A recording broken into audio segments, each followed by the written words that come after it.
Hello students, in the last video we have done chapter 2 rights in the Indian Constitution. Now in this video we will do the detailed study of some important terms, that is writs. Writs means written formal royal order, and history of writs could be traced back to the judicial system of medieval England. Medieval England में पहले हर estate में हर area में local courts होती थी और उन local courts के ऊपर रॉयल कोर्ट होती थी.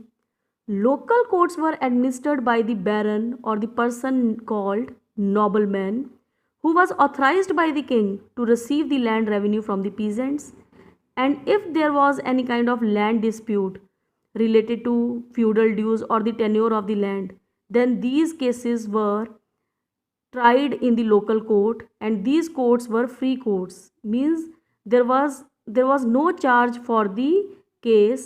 हाँ, लेकिन जो डिफ़ॉल्टर के ऊपर या फिर जो कल्प्रेट के ऊपर फाइन इम्पोज किया जाता था, that was the income of the baron. लेकिन अगर कोई केस रॉयल कोर्ट में जाता था which was authorised by the king, तो किंग उसके लिए एक रिट इशू करता था. Writ means written formal royal order, यानी कि किंग की तरफ से एक ऑर्डर जाता था to the person to appear in the court on that particular date for the trial. जैसे आज की डेट में सम्मन्स होते हैं कि कोर्ट की तरफ से एक ऑर्डर आता है to the person to appear in the court on that particular date, तो वैसे ही किंग जो था वो रिट इशू करता था, और लेकिन उस रिट को किंग के ऑफिस से परचेज करना पड़ता था. There was some fees for the writ.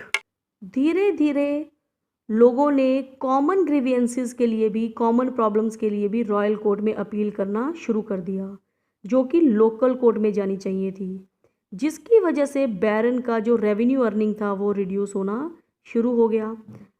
और जब उसका रेवेन्यू अर्निंग रिड्यूस होना शुरू हुआ तो उसने प्रोटेस्ट कर दिया, as he was depriving of earning the revenue from the cases. चाहे वो फ्री कोर्ट्स थी, लेकिन he was receiving the revenue in the form of fines etc. Then in 1258 he got king agreed to put limit on the writs which are related to the common problems, कि common problems के ऊपर जिसमें king judgment दे चुका है उसके ऊपर वैसे similar cases जो हैं वो king की कोर्ट में अब नहीं जाएंगे. That writ he will use as a royal command or the king command for further similar kind of cases. और अगर कोई न्यू टाइप ऑफ केस आएगा, firstly that case will be tried in the king's court. On the new case the king is authorised to issue the writ, and that writ will be used by the baron for further common cases related to same problem. Now introduction of writs in India. अब writs England से India में कैसे आई? You know, through British rule. In 1774, east India Company started parliamentary control. पहले East India Company एज company operate कर रही थी and they were getting the direction from Britain, लेकिन ईस्ट इंडिया कंपनी ने अब पार्लियामेंट्री कंट्रोल शुरू कर दिया, and royal charter of Britain created supreme court at Calcutta in 1774, and this supreme court was authorised to use all 5 writs which were used in the England, and then created the Supreme Court in Madras in 1800, then in Bombay 1823, and these Supreme Courts were also authorized to use the similar provisions. Means ये तीनों supreme court जो थी वो 5 writs को use कर सकती थी. Then created the Indian High Court Act 1861. जब Indian high court act form किया गया तो ये तीनों सुप्रीम कोर्ट्स रिप्लेस कर दी गई विद हाई कोर्ट्स, यानी कि इन तीनों का नाम बदल के हाई कोर्ट रख दिया गया, and these high courts were authorised to use only 2 writs named prohibition and certiorari. Other high courts were also opened in India, but other high courts were not allowed to use the writs. Calcutta, Madras and Bombay were authorized to use only 2 writs, and other 3 writs were taken away until 1950. Now since 1950, law means our newly formed constitution, Indian constitution authorized Supreme Court, under Article 32 and High Court under Article 226 to issue writ against the organs of the government. So, Supreme Court and High Court is authorized to issue writ against the organs of government. Writ cannot be used against private individual or the private organization. Now, what are these five writs? First of all, habeas corpus. This is the Latin word meaning that you have the body. This writ is available to the private persons when a person is detained illegally or wrongfully to produce him before the court. Means कि ये individual को available है जिसको गलत तरीके से और illegally arrest किया गया है. So this writ can be used by that person who is arrested and against the police officer and commanding him to produce him before the court. तो अरेस्टेड पर्सन जिसको गलत तरीके से अरेस्ट किया गया है, he is commanding to the police officer to produce him before the court. Then mandamus, we command. We means यहाँ पर एक इंडिविजुअल को अवेलेबल नहीं है but collectively for the public. So this is issued against the government officials having public duty towards citizens. So in case they refuse to perform duty, public use this writ. तो public इस writ को use कर सकती है against the government officer who is not performing his duty, which is his legal duty or public duty to perform for the citizen. So public can use against the government officer who is doing default in his duty. Then prohibition means to stop and to forbid. It prohibits the lower court to proceed with the case and hand it over to the higher court. Means higher level court जो है वो lower court को मना कर रही है, stop कर रही है to proceed with the case. Means the case is in process. Case अभी solve नहीं हुआ है, it is in between and they are commanded by the higher level court to the lower level court to hand it over to the higher court. So this can be used by the higher level court for the lower level court. Then quo warranto, meaning by what authority or by what warrant. So the court may ask or challenge the illegal occupation of public officer. If the person unable to show legitimate appointment, it is issued to leave. So this writ can be used by the court to the person who is holding the office illegally. अगर उसके पास एक legitimate appointment नहीं है, that he is appointed legally for holding that office, तो अगर वो नहीं दिखा पाया तो कोर्ट उसको वो रिट इशू कर सकती है to leave the office.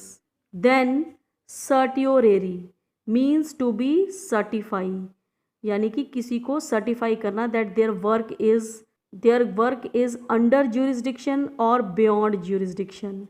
This writ examines the functioning of the subordinate court. ये भी कोर्ट के लिए अवेलेबल है कि हायर लेवल कोर्ट जो है वो अपने लोअर लेवल कोर्ट की फंक्शनिंग को चेक करती है, एग्जामिन करती है. It issued when lower court violate the jurisdiction. ये तब इशू किया जाता है जब हायर लेवल कोर्ट को ये लगे कि लोअर लेवल कोर्ट ने बियॉन्ड पावर और बियॉन्ड अथॉरिटी केस को सॉल्व किया है. Then it commanded to bring the matter to the upper court. This writ is very much similar to the prohibition. बस एक ही फ़र्क है कि prohibition में केस इन बिटवीन होता है तो लोअर कोर्ट जो है वो हायर कोर्ट को हैंड ओवर कर देती है. यहाँ पर केस सॉल्व हो चुका है but it's verdict is not proper and beyond jurisdiction and after the completion of the case the court is directed to bring the matter to the upper court. So these were the 5 writs which can be used by the Supreme Court as well as High Court under section 32 and 226 respectively. Now some important facts regarding fundamental rights. It is already told you that fundamental rights are mentioned in the part 3 of the Constitution and these are numbered between the articles 12 to 35. Right to equality is covered under the article between 14 to 18. Right to freedom is covered between 19 to 22 article number. Right against exploitation is covered in Article 23 and 24. Right to freedom of religion is covered with Article number 25, 26, 27, 28, and cultural and educational rights in 29 and 30. Earlier, right to property was also the fundamental right under the Article 31, but now it is replaced to Article 300A and mentioned in the Part 12 of the Constitution. This we have discussed a little bit in the previous video. Then right to constitutional remedy, it covers the Article 32 to 35. Now some detail of the articles, that as the fundamental rights cover the articles between 12 to 35, Article 12 explains or defines the state, or these fundamental rights are available within the state. And what is the meaning of state or the territory? That it defines about the government, parliament, legislature or municipal corporation. So Article 12 deals with the definition of state. Article 13 deals with the old or new law inconsistent with the fundamental rights are void, means कि fundamental rights can not be reduced. अगर कोई पुराना law ऐसा बना हुआ है या कोई नया लॉ बन जाता है जो कि हमारे फंडामेंटल राइट्स की वैल्यू को डिक्रीज करे, वो सारे के सारे लॉज क्या हैं? Void, and these are not applicable. So article 13 explains about the inconsistent law.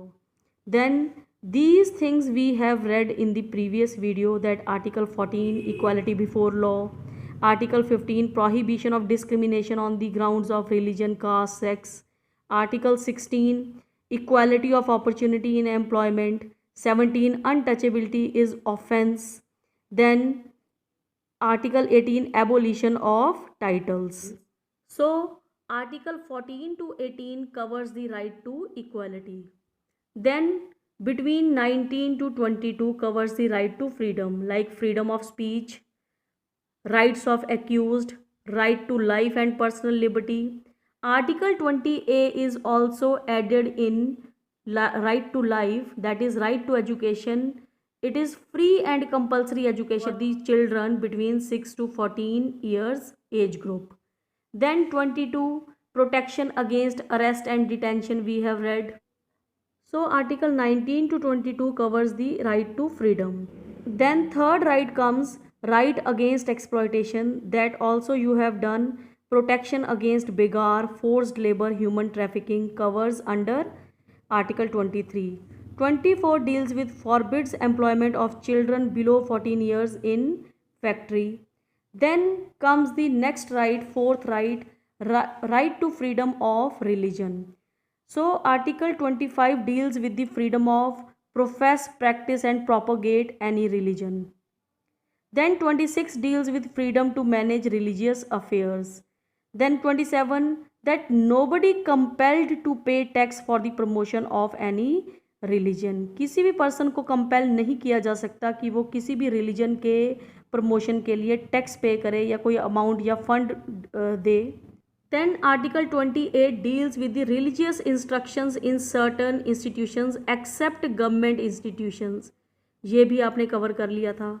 So from Article 25 to 28 deals with the right to freedom of religion. Now cultural and educational rights. So Article 29 deals with the rights of minority to conserve their language, script and culture. First of all, what is the meaning of minority? Minority होता क्या है? हर country में एक majority group होता है जिसकी population ज़्यादा होती है, और बाकी जिनकी पॉपुलेशन कम होती है उनको क्या बोलते हैं? Minority group. Constitution has not described or explained the definition of minority. They have told that all minority groups or the weaker section who are less in number have the full right to conserve their language, script and culture. And plus under Article 30, right of minority to establish educational institution. Minority varies according to place also. जैसे हम Sikh community का example ले सकते हैं कि पंजाब में Sikh community की majority है लेकिन हरियाणा में मिनॉरिटी है, और ऐसे ही अगर सपोज करो किसी भी पर्सन की जो किसी और कल्चर को बिलोंग करता है, जैसे एक गुजराती पर्सन की ट्रांसफ़र हो जाती है हरियाणा में और उसकी फैमिली भी साथ में शिफ्ट होती है, तो वो अपने बच्चों के लिए ये डिमांड कर सकता है कि his children should be taught in Gujarati medium. तो उसके लिए गवर्नमेंट को एक गुजराती टीचर अपॉइंट करना पड़ेगा। This is the fundamental right of every person to conserve their language, script and culture, but this is applicable only to the government schools, not for the private schools. Then article 32 we have read earlier, that you got the right to move to Supreme Court for the enforcement of fundamental right. Supreme Court also have the right to issue writ against the organs of government. Then article 33, power of the parliament to reduce the rights for the armed forces, police, telecommunication employees to ensure proper discharge of their duties. क्योंकि कई बार army को, police को, लोगों के phone calls को tap करना पड़ता है अपनी ड्यूटी को परफॉर्म करने के लिए, तो उस केस में पार्लियामेंट के पास पावर है कि वो राइट्स को रिड्यूस कर सकता है in case of any emergency. Then article 34, restriction on the rights in the area of martial law. अगर कहीं पर भी मार्शल लॉ मीन्स कर्फ्यू और कंट्रोल ऑफ द आर्मी, जब आर्मी रूल आ जाता है या कर्फ्यू लग जाता है तब भी लोगों के फंडामेंटल राइट्स जो हैं वो रिड्यूस हो जाते हैं. Then article 35, legislation to give effect to fundamental right like punishment. Means कि पार्लियामेंट के पास पूरे राइट्स हैं कि ऐसे वो कोई भी लॉ बना सकते हैं in order to give effect to fundamental rights. Fundamental rights को इफ़ेक्टिव बनाने के लिए अगर किसी न्यू लॉ को फॉर्म करने की ज़रूरत है या कोई पनिशमेंट बनाने की ज़रूरत है, then it can be formed by the parliament. I hope the topic is understood. In the next video we will start the next chapter. Thank you.